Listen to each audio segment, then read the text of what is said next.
bakit pupunta ang Vice Presidente para humarap sa isang polluted source? 'Di ba? Para mo legitimize lahat ng sinasabi noon by confronting a false witness. So, hindi ko maintindihan. Gusto lamang nila, biro mo, mayroon pang drama. Call the name of the Vice President to see whether she is here or not.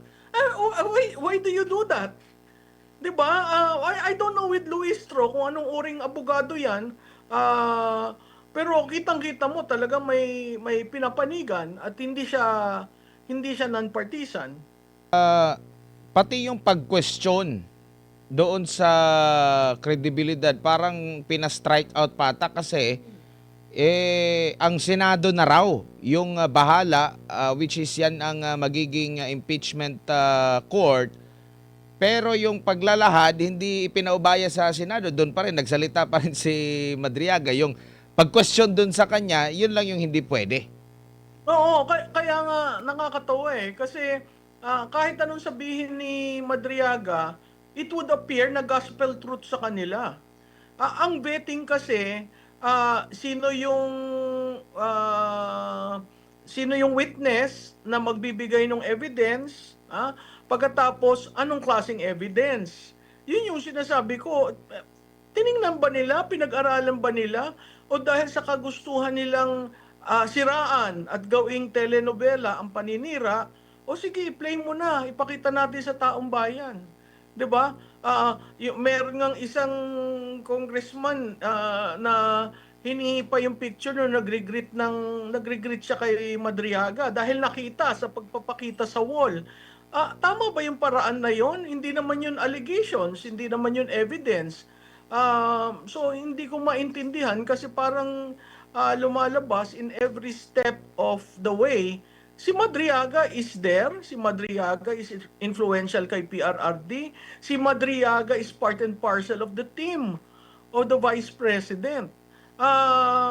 Doon ako nagugulat kasi sa lahat ng mga politiko, maraming taong tumutulong, oo, pero pag sinabi mong malapit ka at ikaw ay kasama sa core, maraming tumutulong sa kampanya, oo, pero gaano kang katotoo doon sa mga sinasabi mo? Wala ka namang corroborating. Wala kang present, no? Na ito po, kakilala ko dito, may isang ang congressman uli, nagtanong, nasaan ka dyan sa litrato? Ako yata ho ang kumukuha ng litrato. Pwede ba yun? Yata, ako ang kumuha? And then you conclude, this is reckless. Opo, may pagkakataon pa nga na parang nahirapan siyang sumagot, hindi nilang ipinagpatuloy yung pagtatanong. Oo, alam mo yan, on cue nga yun eh. Ikaw, it seems to me that you are about to cry, you are teary-eyed. Why would the chairperson say that? 'Di ba? Why kaya makikita mo may trigger. Na at this point iiyak ka, kaya mo pa ba? May mga ganun eh. And really that's not the way to handle evidence. I was so surprised kasi hindi lang naman bago ang Pilipinas sa impeachment. Marami na tayong impeachment, nakita natin. Yun ngang pagbubukas ng envelope kay ERAP, naging issue eh, di ba? Ano nangyari? Ano laman ng envelope? So dapat maging maingat tayo. Yung kay CJ Corona, pag tiningnan mo yung impeachment complaint, ano yung charges na talagang nag-stick? Wala dun sa complaint. Lumabas during the impeachment hearing, which is the SALN. 'Di ba? At that time, yung SALN pwede mong i-correct, pero hindi nila pinakorek kay CJ Corona. So, at yung doon lumabas rin, mukhang ginagamit nila yung listahan ng AMLAC na pinag-combine yung total ng paglabas at pagpasok ng pera at ang total amount na nandun sa bangko ay this much. Na sinabi ni si Jay Corona, that is not true. Mukhang yun din ang strategy dito. Kasi kinukuha nga yung bank account, no? Noong pumirma si Madriaga, no? Makita mo talagang telenovela eh. Pumirma ng winave niya ang bank secrecy, no? Pero hindi sinabi ng chairperson, ano bang bangko yan? Yung bang bank ay dyan ba hinulog yung dalawang cheque ng land bank? Eh kung doon hinulog yung cheque nung dalawang land bank, eh mukhang yung cheque eh fake. Opo.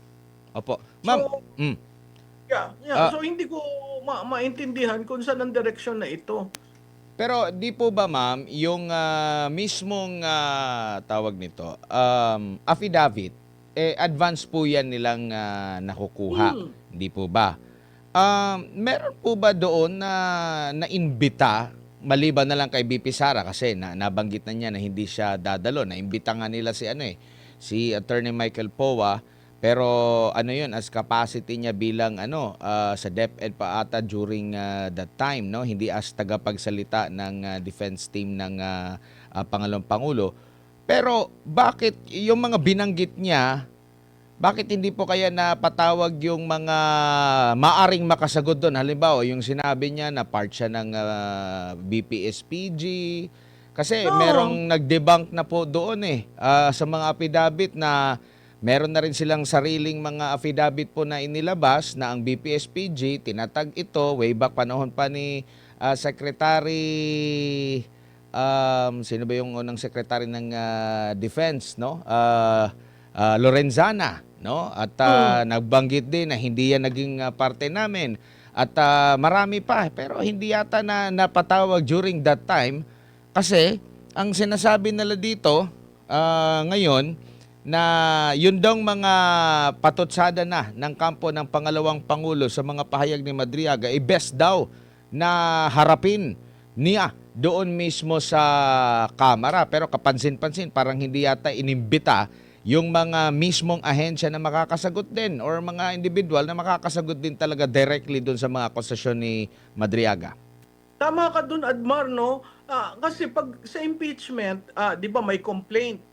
Yung basihan ng iimbitahin base sa complaint. So, paano mo i-debunk? Paano mo i-strengthen si Madriaga? Di pakikita mo diyan, member ka nga ba ng BPSG? Ikaw ba'y naging staff ng National Security? Ha? Nasaan ang iyong preba na ikaw ay naging staff? Nasaan ang kailan ka nagsimula? Yung mga basic questions to establish hindi polluted source si Madriaga, no? So dapat yun iningatan nila. In-establish mo yung personal circumstance ni Madriaga in terms of the public record of Madriaga, and since he was claiming he was part of this, he was hired by this, yung dun kay Secretary Goles, I was the chief of staff of Secretary Goles. I was chief of staff from 1992 to 1998. Wala kaming staff na Madriaga. Yung sumunod sa akin, tinanong ko, may staff ba tayong Ramil Madriaga noon nung ikaw ang chief of staff? Wala. Doon sa National Security, may staff ba si National Security Roy Logoles? Wala. Ang daling kumuha ng public record. Ang daling kumuha ng employment record ni Madriaga to prove yung veracity ng mga claims niya. 'Di ba? Pero hindi yun ginawa. Pwede mong kinuha yung nag-file ng perjury case sa kanya, yung si La Chica, no? Kasi public record yun, nag-file ng perjury case. Bakit? Wala silang kinukuhang corroborating witness or corroborating evidence on Madriaga to prove the veracity or the claims being made by Madriaga. Ang gusto lang nila, mabuo yung naratibo na number one, si Madriaga, tao ng mga Duterte. Number two, siya ang nag-distribute ng pera. Number three, ito nga yung bayad sa kanya. 'Di ba? Yun yung naratibong pinepedel nila. Pagkatapos nung magtatanong na tungkol sa sino ba itong si Madriaga, yun ang kailangan na establish ng committee. Sino ba si Madriaga? Tatanggapin ba natin ang testimonya ni Madriaga? Ano bang uri ang testimonya ni Madriaga? Tatanggapin ba natin yung supplemental affidavit? na walang kopya ang Vice Presidente. Di ba bago mo linitan niya, ang laman ng supplemental affidavit, di ba sabi ng Supreme Court ruling, bigyan mo ng kopya ang inaakusa. Wala namang ganun nangyari.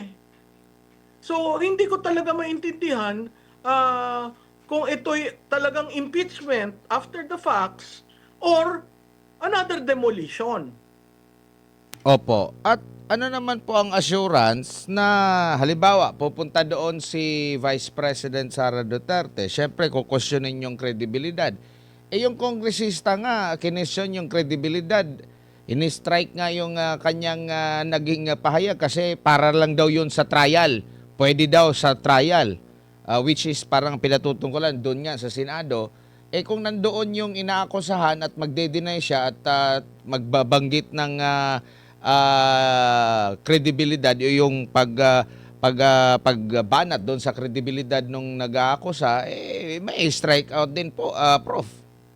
Oo, at saka alam mo, bakit pupunta ang Vice Presidente para humarap sa isang polluted source?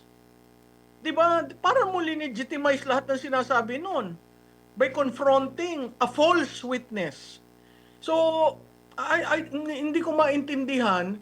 Gusto lamang nila, biro mo, mayroon pang drama. Call the name of the Vice President to see whether she is here or not. Why do you do that? 'Di ba? I don't know with Luistro kung anong uring abogado 'yan. Pero kitang-kita mo talaga may pinapanigan at hindi siya non-partisan.